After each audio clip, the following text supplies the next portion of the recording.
Welcome to Fantasy Football Hub. Today I'm joined by Abdul, aka FPL Salah, to preview the upcoming huge double game week 29. We're going to take a quick look back at 28 first and just see how the game week went. Abdul, it's been a while.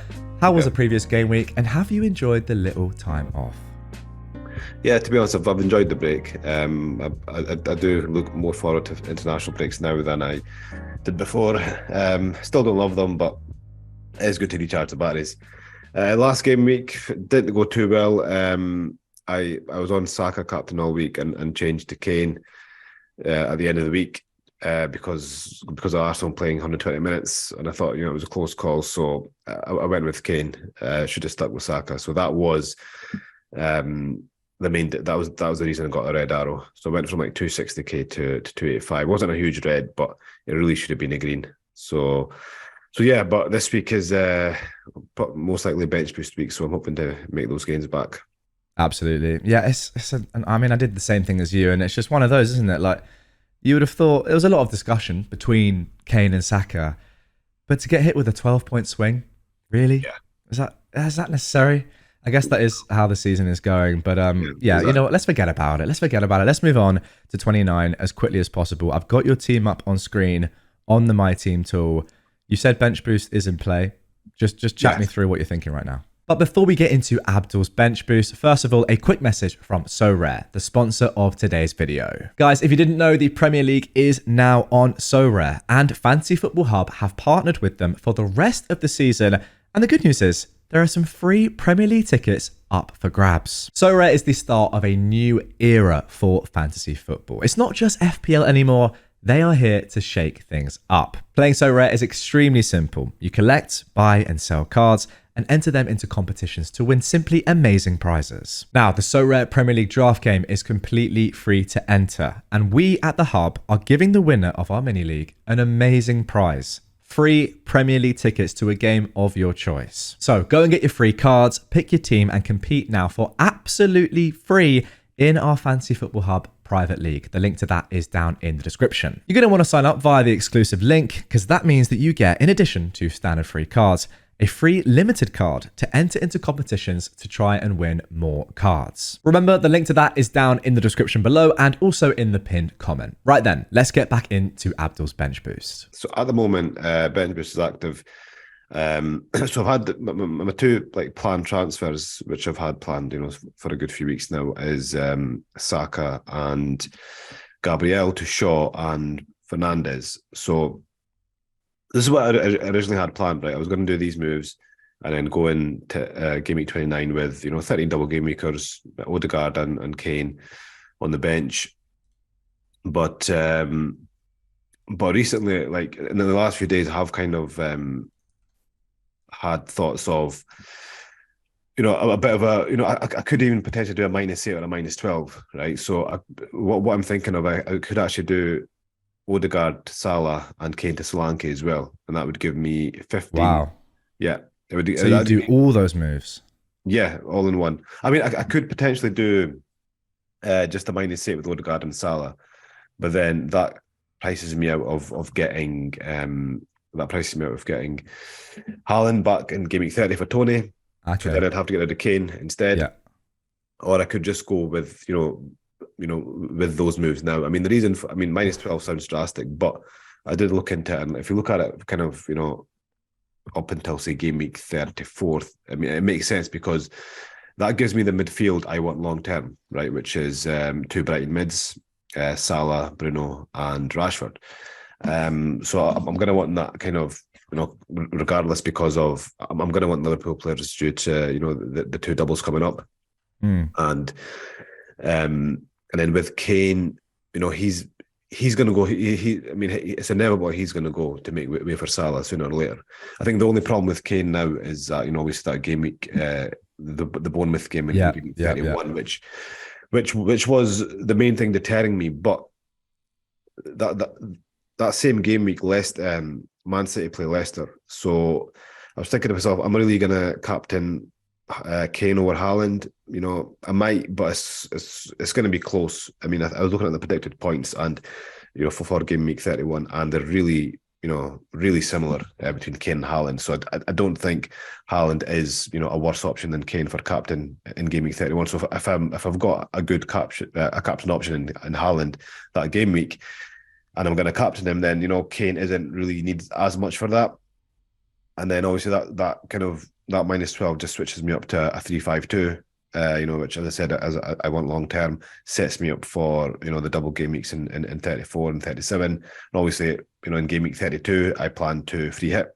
That's pretty much, I'd say that's 99% locked in. Yeah. Especially with those transfers that I make. But yeah, it's an interesting one, Jack, because I hadn't really considered that -8 or -12 until recently. And the more I kind of think about it, the more it makes sense to me. And it gives me 15 double game makers this week as well. And I mean, those hits could Wow. potentially could potentially be paid off this game week. But Yeah. Yeah. but All right. yeah, So I'm not sure on it yet, but that's what I'm thinking. crazy. Yeah. It just when you say it in principle, a -12 going Yeah. into a bench boost. But let's go through each of those moves individually. And can you rank them from the move that you're most likely to do to the least? So what moves are locked in? I think Saka and Gabriel to Shaw Okay. are locked in. Yeah. I would have got rid of Odegaard instead, but obviously with with my original plan, I got in Chilwell, so Hmm. I wouldn't be able to get Tony back for Haaland. So if I go with the original plan, which was Saka and Gabriel out to Shaw and Bruno, and I went with a -4, then that gives me enough to do Tony to Haaland in game week 30. So that those moves are locked in, right? So that could Okay. potentially be my moves, and I go with 13 double game week players with Odegaard and Kane on the bench, and Yeah. then I would say the Salah move is next on the like the one I'm more likely to make. So again, I could go for a -8. If I go for Salah, and I keep Kane, then that pretty much kind of means I will have to keep. I will have to go without Haaland until game week 33 at least. Oh, I hate it.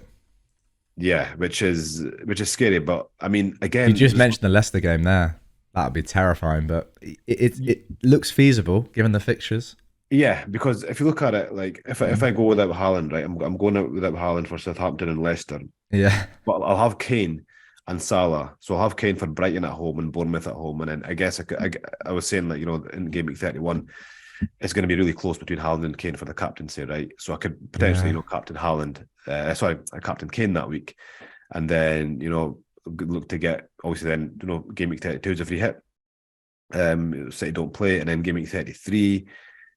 City play Arsenal, and then they've got a double game week in 34. So I will want to get him, at least in game week 33 or 34. So if I don't do the Kane move, and just do Salah and for Odegaard for a -8, then I think I will have to go with Haaland, for a good few weeks, which isn't a nice feeling. So yeah, I just think. I mean, I just think I either do a -4 or I do a -12. I think the -12 makes more sense than -8 because it just sets me up for Yes. the future. It gives me the 5 midfielders that I want, and it moves me to a 3-5-2. Solanke is going to get benched, for the most weeks Yeah. after double game week 29 anyway. And yeah, I think it kind of sets me up pretty well. So that's where my thoughts are at the moment. Wow. That is really interesting. Have you thought at all about just not getting Solanke yet and delaying that move and thinking that Kane might outscore him anyway? I mean, it doesn't really. I'm asking the question. It doesn't make too much sense, I guess, because you're going to have to do that move at some point anyway. It's unlikely you're going to be able to do that for free, given that you need to get Haaland back in. There are going to be transfers, of course, but Yeah. have you given any credence to that? Yeah, I mean, again, I mean, if I don't get Solanke, and if I keep Kane, then as I said, I'd have to either do Kane to Haaland, Yeah. Kane to Haaland in game week 30, or go without Haaland until game week 34. So, Wow. but yeah, so basically, getting Solanke now allows me Haaland and Salah, but obviously, but if I just get Salah and keep Kane, then that probably means I'd have to go without Haaland unless I do Kane to Haaland. So So yeah, it's quite close. I think it's quite close in terms of because those three premiums that they're premiums. So over the next few game weeks, it's anyone's guess who scores the most. It's going to be one of those kind of luck of the draw things again. Yeah, wow. That is really interesting because like on paper now, if you go with that -12, of course you're forfeiting those points, but the team looks unbelievable. It would be one of the strongest bench boosts you could possibly get.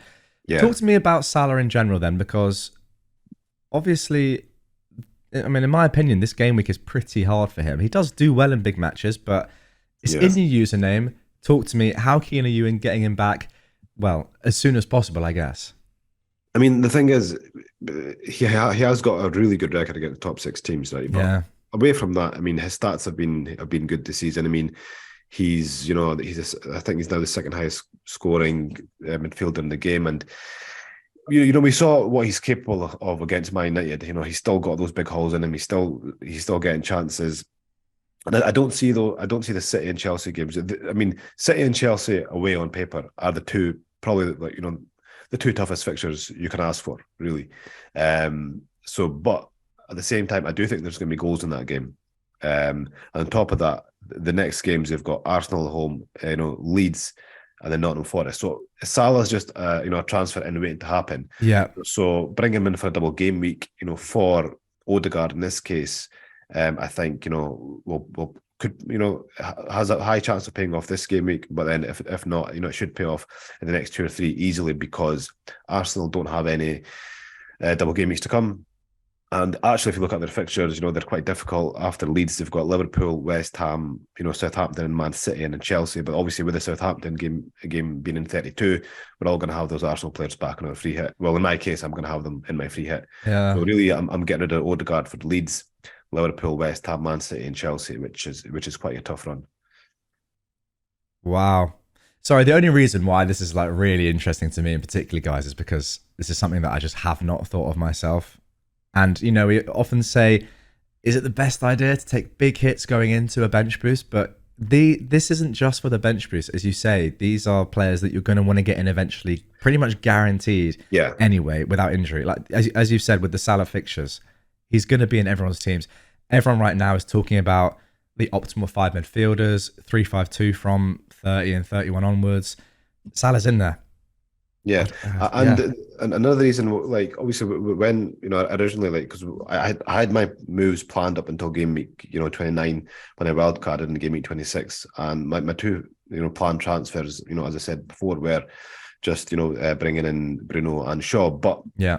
with the announcements that have been made for game week 34 over the international break has changed things a bit. It does give me that that's what's kind of given me the kind of a bit of that push to make that -8 or 12 to bring in Salah because he has another double game week coming up imminently, and then the Kane doesn't, and the Arsenal mids don't either. So let's move this forward by a game week at a time, just so we can get a general idea of what you're saying. Yeah. So 29, say you go with that -12. Yeah. The game week 30, you set up really well, and in terms of benching, I think this is something that obviously but it's important to remember for everyone. Like we're going in, if you're bench boosting, if you have 8 attackers, one of them has to be benched. So say you have a super strong 8 attackers anyway, yeah, you can bench a Brighton mid, but it might be easier to bench someone like a Solanke anyway. Yeah, so for game week 30, I'll be doing Tony to Haaland, right? So we'll have that money in the bank. Yeah. And then, Solanke will be in the bench. And it gives me a pretty strong team, so I can either, captain Haaland, Rashford, or even Salah, to be honest, that game week. With Arsenal at home. But yeah, probably not Salah, to be quite honest. But, never know. It's the sort of game that he could just turn up and we've seen. Yeah, but I just think Arsenal are too good this season. So yeah, I would probably do, Rashford or Haaland. And then, game week 31, again, Solanke on the bench, Botman, Estupiñán on the bench. And then I've got, as I said, I've got Haaland there for Leicester at home. I've even got Salah there for Leeds. So, this is when it comes back to Kane really needed for this Bournemouth fixture? When we've got such a good captain option, saying Haaland. Possibly not. So, and then obviously Game Week 32. I've not planned, past Game Week 32 yet because Game Week 32 is a free hit, and then we'll see what happens in Game Week 33. But yeah, Yeah. I think like planning up to Game Week 33 is enough for the time being with those transfers. Yeah. And things could change, of course, but looking at Kane, a lot of people I've seen are saying that the next three are really good for Kane. And Kane is the sort of person that can score against anyone. He scores against deep line teams, fine. But Everton under Dyche at Goodison Park, that doesn't scream easy fixture to me. It definitely doesn't scream Hall. Brighton in their form, I would expect them to run all over Tottenham, to be completely honest. I don't think that's a great fixture. Yeah, of course, he is more than likely to return in at least one of those games. He is Harry Kane after all. But as you say, to me, it just seems like it's the Bournemouth fixture only that you need to be swerving and you need a little bit of luck for if you're going to go without Kane. Other than that, especially afterwards, you're definitely not going to want him for those games. So I don't know if it's necessarily the worst thing to get rid of him, whether it's for Haaland, whether it's for Solanke, as you say. I mean, to be honest, Kane has been on absolute fire this season. He is he's one of the most reliable options in the game after Haaland this season, right? And the thing is, I expect him to do well over those games. I mean, Everton away, it's unpredictable, but and Spurs have lost lots of managers. We don't really know. That's the thing. That didn't come into my thinking, but we don't really know where they're going to be. Who's going to be managing them? By the time that game comes around, you're right. Brighton at home is going to be a tough fixture, and then Bournemouth at home. I mean, I expect him to score maybe. I'd say maybe. I'd say 2 goals and an assist over those 3 games, right? But then but even with that, I'm banking on with Salah, Solanke in the double game week and Haaland to kind of the combination of players that I'm going to bring in with that hit to outscore Kane and Odegaard.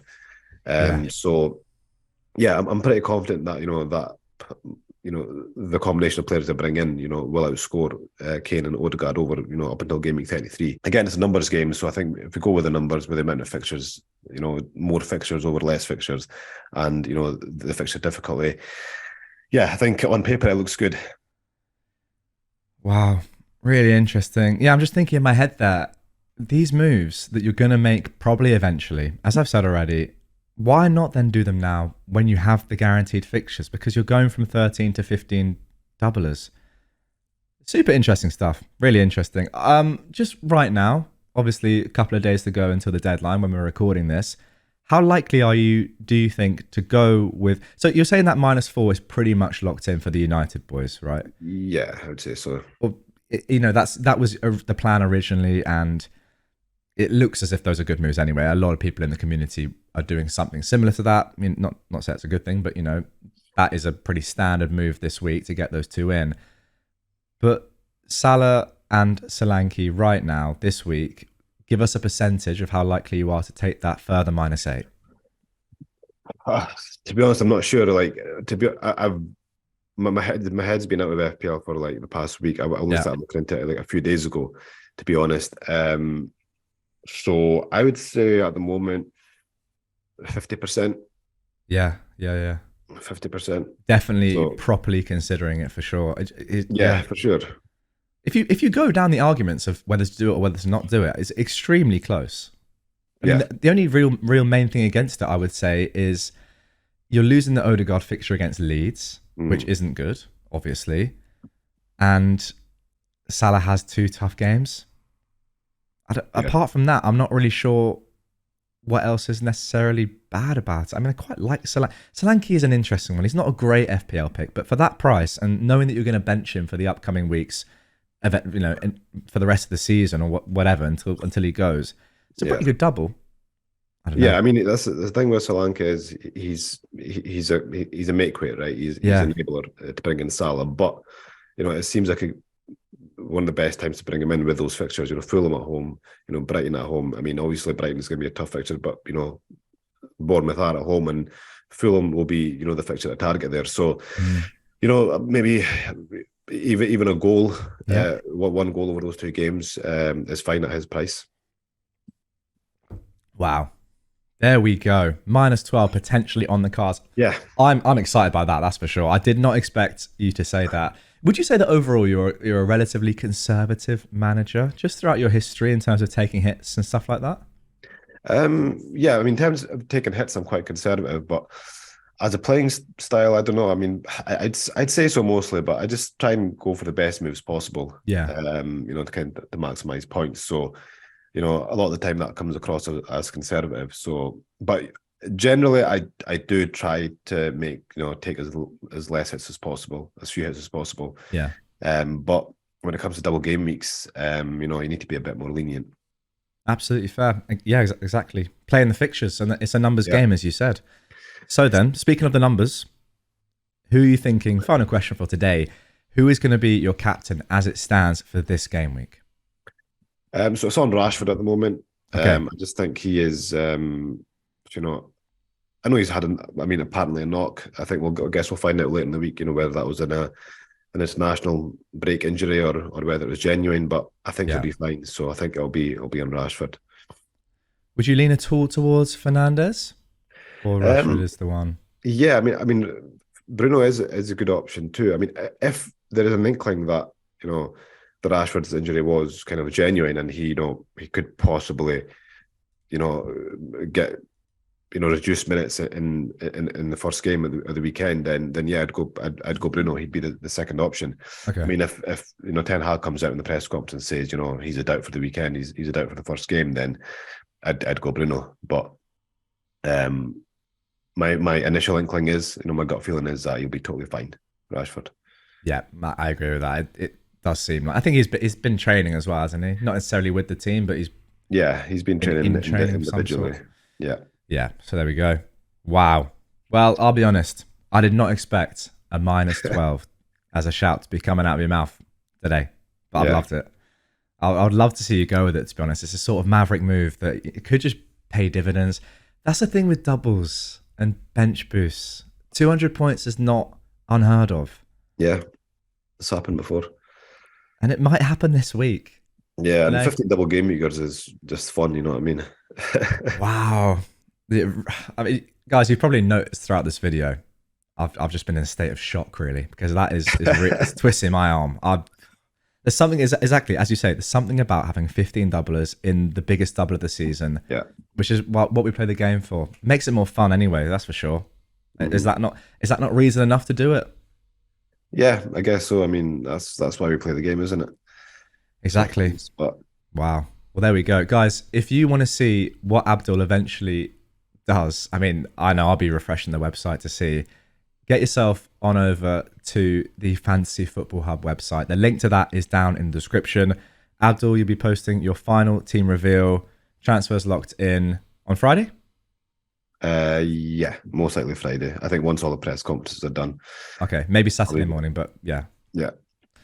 Wow, there we go. Mate, I think that's going to do it for this one. Anything else you want to cover?